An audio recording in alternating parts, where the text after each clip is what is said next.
Statehood is ridiculous. We want to straighten the place out. Statehood's ridiculous. It's unacceptable. It's the Democrats want it because the Democrats have, about 95% in this little area. Even I didn't get it very much.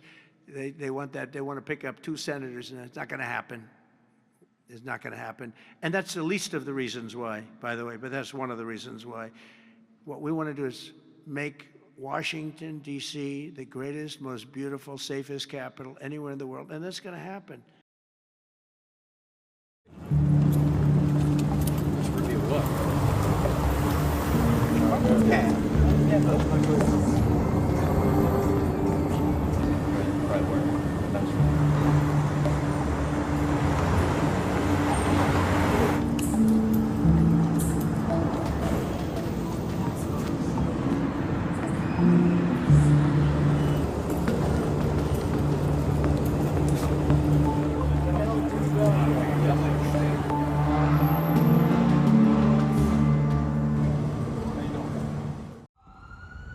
National Guard troops began arriving at the D.C. Armory Tuesday morning on the president's orders. Trump said Attorney General Pam Bondi would be overseeing the implementation of his plan. Ultimately, the chain of command is as such: the President of the United States, the Attorney General of the United States, our DEA Administrator, Terry Cole, who is now serving ahead of the Chief of the Metropolitan Police Department.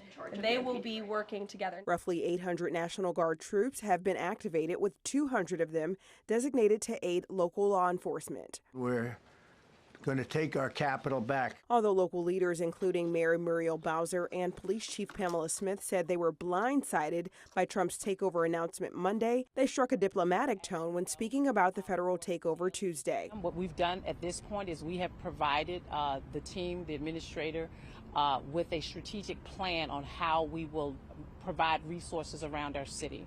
I think it's something that is doable. Attorney General Pam Bondi released a statement on X following her meeting with Bowser Tuesday, saying, "We agree that there is nothing more important than keeping residents and tourists in Washington, D.C. safe from deadly crime." Data shows violent crime in Washington, D.C. has been declining since a 2023 spike, with 2 years of sustained improvement. Bowser said she'd like to make the most of the additional support to drive down crime rates even further.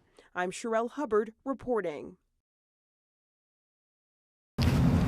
Take a look. These are teachers, officers, first responders, parents, siblings, and friends.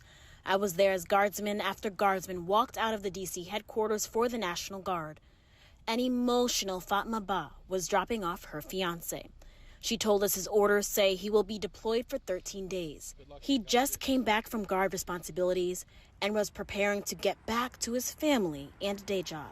It was devastating. He was hurt. He was ready to go back to work. He just came back from drill on Sunday, serving in drill. So it's just like everything is just happening so fast at rapid speed for him. The Ba's have 2 children who saw their dad for less than 24 hours before he had to return to serve. As a guardsman, the mayor's office said the National Guard will coordinate their efforts with MPD.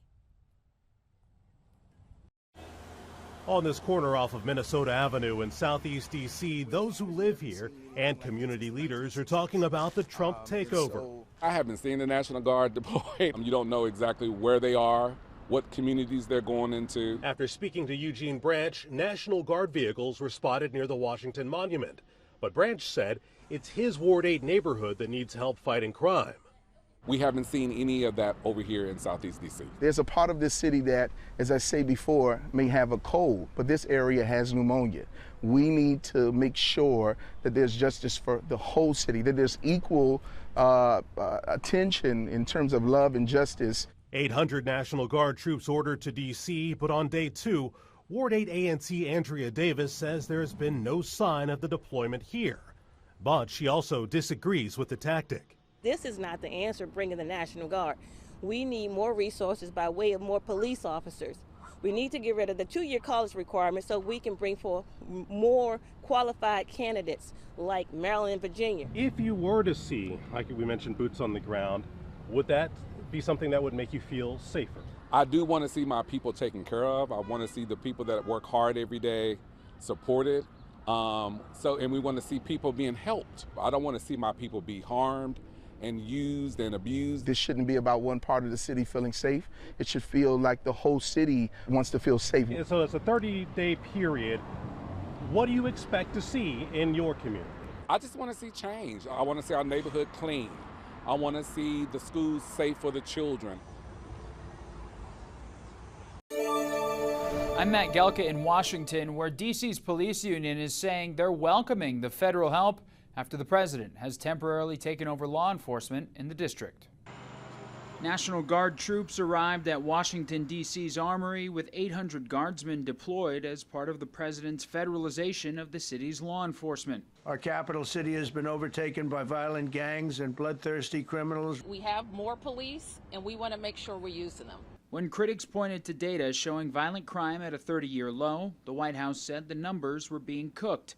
D.C.'s police union agrees. This concept that crime is down is really an old trope, and we're currently sitting at 3,180 with more than 800 vacancies for the position of sworn police officer.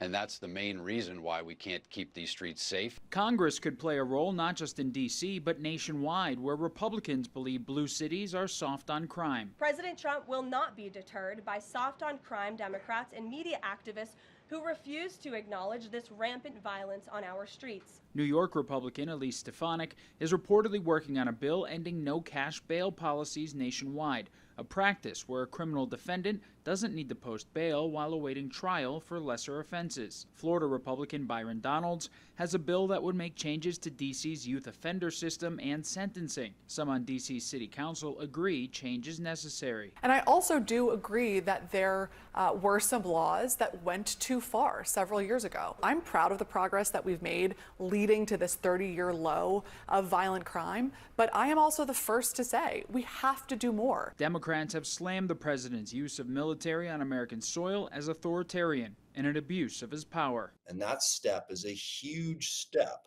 towards an autocratic government with a president who has his own domestic police force. So that's the biggest thing that alarms me about it. Republicans could also look to quickly fill the Superior Court bench in D.C. with vacancies that have made it harder to fight crime in the Capitol. Nominees require Senate confirmation, and the chamber has been slow to act. Reporting in Washington, I'm Matt Gelka.